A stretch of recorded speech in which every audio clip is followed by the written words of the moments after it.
Did you know that 70% of debt collection cases end in default judgments due to debtors' failure to respond?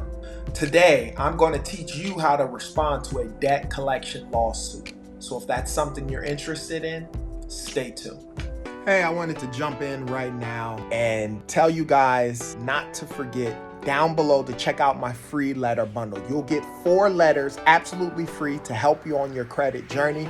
There's a pay to delete, a goodwill letter, a cease and desist letter, as well as a debt validation letter. That's to help you out on your journey. Be sure to check that out in the description down below. So for those of you who may not know what a debt collection lawsuit is, basically what it boils down to is a creditor. Let's use Capital One. You default. So a consumer defaulted on payments with paying with Capital One are now suing you for the amount of money that is actually owed.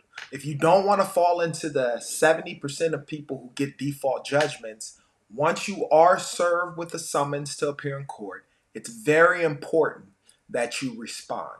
The reason why is if you don't respond, like most people, 70% of Americans, what ends up happening is whatever it is that they're asking for within that lawsuit from that debt collection company, they will get by default because you as a consumer didn't respond or ignored the summons to appear. If you were served with the summons to appear in court, there are some things that you're going to want to do after that happens. Down below is a very special link to join my private school community with like-minded individuals doing the same thing as you to help you on your credit journey.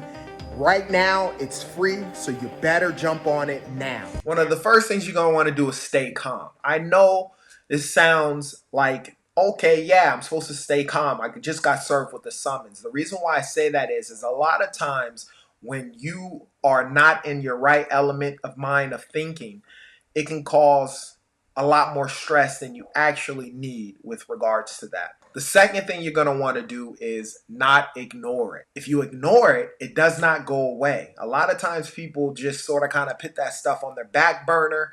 I've known people to do that all the time. Do not ignore it because you don't want a default judgment. Once a default judgment happens, you lose your rights to fight in court. It's very important when you're served with those documents that you read every single shred of documentation that you get, because a lot of times you may find that the information is incorrect.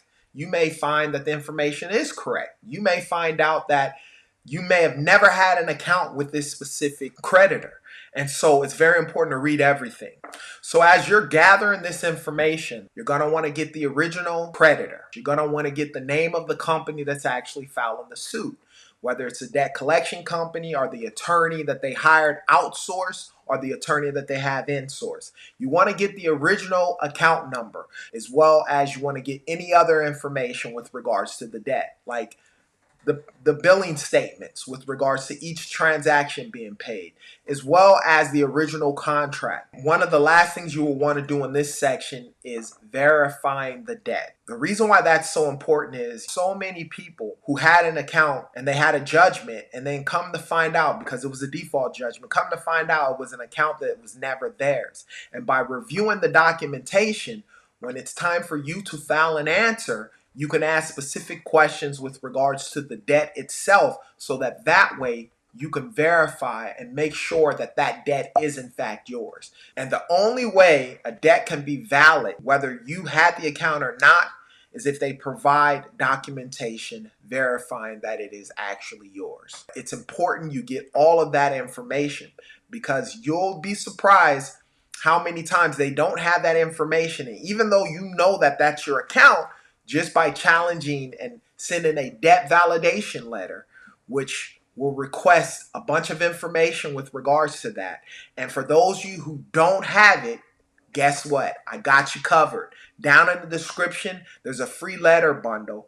And in there, you get 4 letters, but the letter I want you to focus on is the debt validation letter. So when you're filing the answer with the courts and you verified the information, still send a debt validation letter because you want to hold that debt collection company's feet to the fire to make sure that they have the proper documentation to file an actual lawsuit against you. The next thing you're going to want to do is research your rights. Let's say you opened that Capital One credit card in California, but now you live in Florida and you were served with the summons to appear in court. Then the laws that are gonna be adhered to you is not where you originally opened the account. It's where you're currently residing. Look up companies like the FDCPA. That's the Fair Debt Collection Practice Act. Those are the laws that govern debt collections in general. And then depending on what state you're in, there's a statute of limitation with regards to lawsuits. So every state is different. I know in the state of California, if I remember correctly, it's 3 years from the date of last payment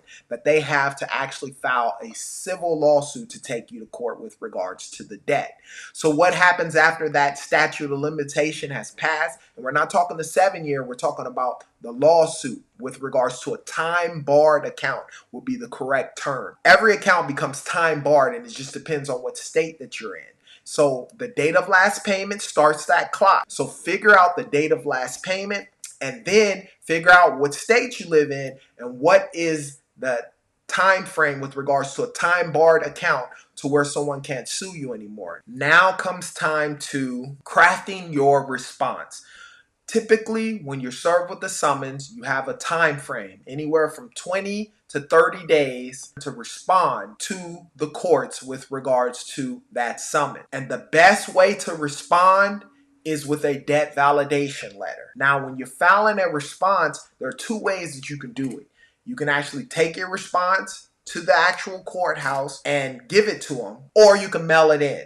Now understand, if you mail it in and it gets lost in the mail for whatever reason, or it doesn't get to them, that's going to be based on you. So if you have to mail it in, always recommend doing it certified mail, but even better than certified mail to make sure that they get it. After you file the response, because you're not going to be part of the 70% of people who get the default judgment, you avoid a default judgment. Once you do file an answer, they may come to you with regards to trying to handle the matter outside of court. Now, during this whole process, one of the things that will make it a lot easier, if you can afford it, and most people can't, that's probably why they're getting a judgment, but maybe you can, seek an attorney with regards to professional help, because that attorney will be able to give you some information and some more stuff with regards to helping you concerning your case.